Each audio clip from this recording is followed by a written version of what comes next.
The outer flange is one of two flanges that secure the grinding wheels to your grinder. It has a 5/8 inch threaded hole so it can be secured to the grinder's spindle. One side has a 7/8 inch hub for attaching standard grinding wheels to the grinder. The other side is flat and can be used to secure thin cutting discs or diamond wheels. The hub on the lock nut can wear over time, causing the grinding wheel to wobble. Replacing the lock nut is a repair that you can do yourself, and I'm going to show you how. Hi, I'm Mark Socha.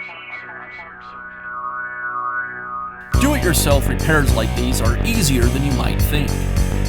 From lawn machines to cordless drills, kitchen mixers, Outdoor grills.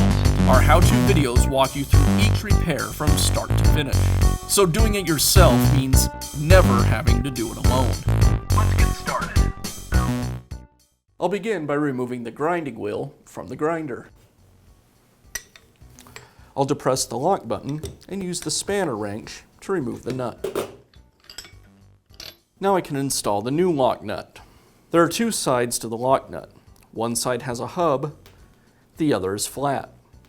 If I'm installing a normal grinding wheel, I'd install the wheel on the inner flange and then use the side of the nut that also has the flange.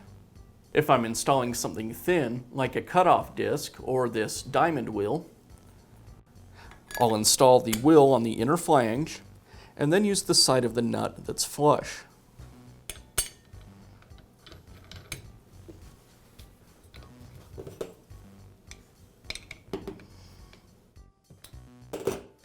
And that's how simple it is to install the outer flange on your grinder.